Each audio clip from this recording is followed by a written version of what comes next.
Hey, what's up guys? This is Kalem or KalemsFishtanks, and today I'm going to be showing you guys all the maintenance that goes into my 3 tanks in my bedroom after I got back from a two-week vacation. So let's get started. First, we're going to be starting off with my 10-gallon low-tech tank.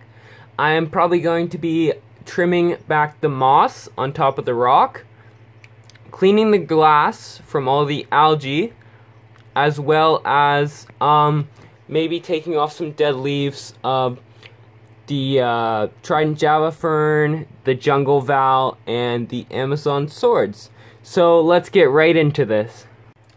So I'm going to start off by scraping off all the algae. I've moved the light back so the tank looks a little weird.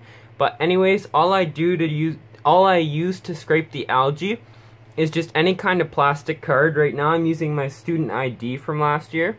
You can also use old bank cards, gift cards, all sorts of stuff like that, and they work great for scraping the common brown algae. So what you do is you just press on the edge, and as you can see, it picks up a lot of gunk, and then, yeah.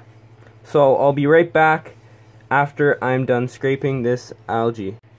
If you have a harder to remove algae, you can also use a razor blade, which really works really well for algae like green spot algae and other algae that are tougher to get, like that one. The moss floating around the tank, I guess I stirred up too much water and it wasn't actually attached, so that may have to get replaced, or I may use it in an upcoming rescape, which you guys will have to wait for. But anyways, I'm gonna move on to cleaning up the other plants, so I'll be right back after that. That's just plucking any leaves that look brown and taking them out of the tank. And also, when you do scrape algae, you should also do a large water change to remove all of the algae that's free floating in the tank, because if you don't, the algae will break down, turn into more minerals, and remake new algae. So if you remove the algae, don't do the water change, the algae will just come right back. So anyways, now on to cleaning up the plant.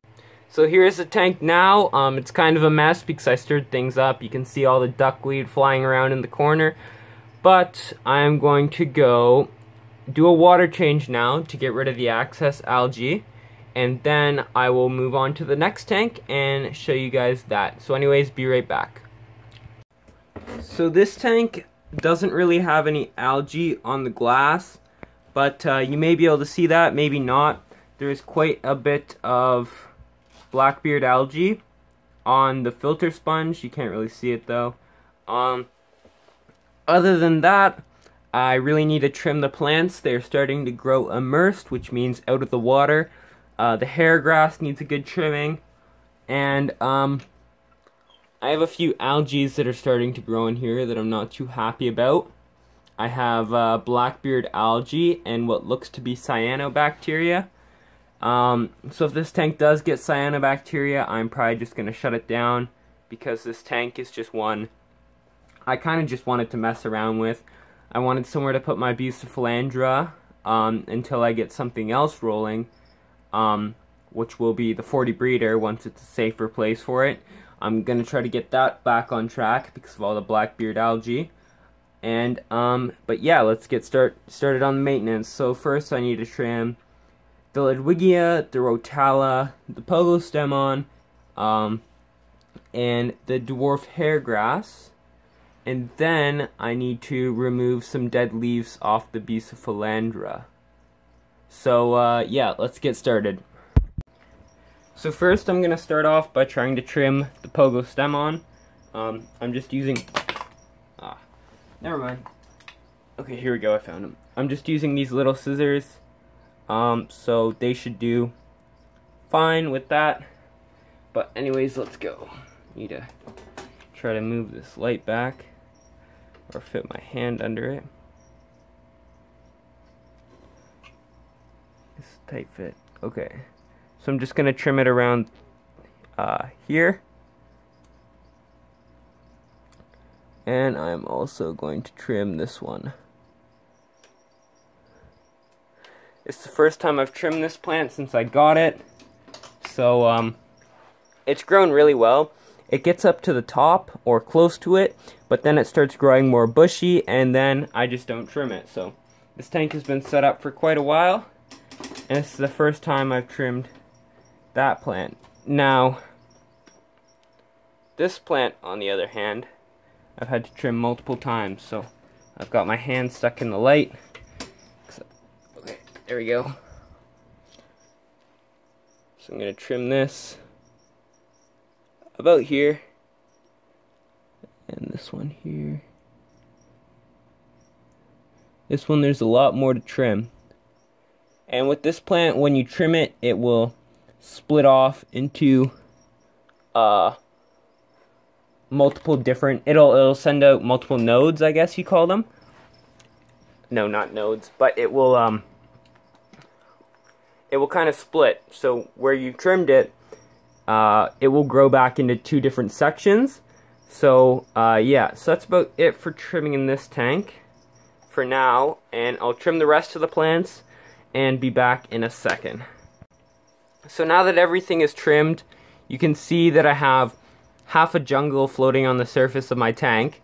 So anyways, I'm gonna go scoop that up with a net, and then I'll wait till my lights turn on my shrimp tank, and then we'll be starting the maintenance on that. And that is probably the worst tank of them all, because I can barely see through the glass. But anyways, I'll be back in just a second for you guys. So here's the shrimp tank. It's kind of awkward to film because it's right beside my bed, so I have to place my tripod on the bed and kind of angle it really weird because the tank is too low. So I have to kind of tinker a bit with the tripod, but I think I got an okay shot. It's a bit high. But anyways, what I have to do with this tank is I have to clean the glass. It's kind of brown, and I also have to trim the baby pearl weed. So we will be right back after that. But the shrimp are doing well. I haven't noticed any deaths since I've been back, but I don't know if any died while I was away. But you can't really keep track of that because the other shrimp will eat them. So I will be back in just a second after I'm done cleaning the glass and trimming the pearl weed. So anyways, see you guys in just a second. So now that the glass is clean, I've pretty much chopped down an entire forest. I'm going to remove the pearl weed, and then I'm going to go do a quick water change because I cleaned the glass. But anyways, be back in a second, and then I'll show you what it looks like after the maintenance. So here's the tank now that all the maintenance is done. All the tanks went 2 weeks with the lights on 24/7, no water changes. This one went without any food, and all the tanks did fine. All the plants grew great as well. But anyways, for those who stuck around, thank you for sticking around for the whole video. And now I'm going to show you guys a sneak peek of something that's coming up in the next couple of weeks, maybe even days. So anyways, let's go see that. So this is just something I've been working on lately. There is a few more pieces to this puzzle, I guess. They're outside getting waterlogged right now, but I'm planning to have a piece of wood in this corner, right here, as well as right here, trying to create movement. And this is going to be the hardscape for the 40 breeder when I get around to rescaping it, which will be right after those two pieces of wood get waterlogged. So anyways, thank you guys for watching. There should be many videos coming up on that soon. Anyways, this was KalemsFishtanks. Bye.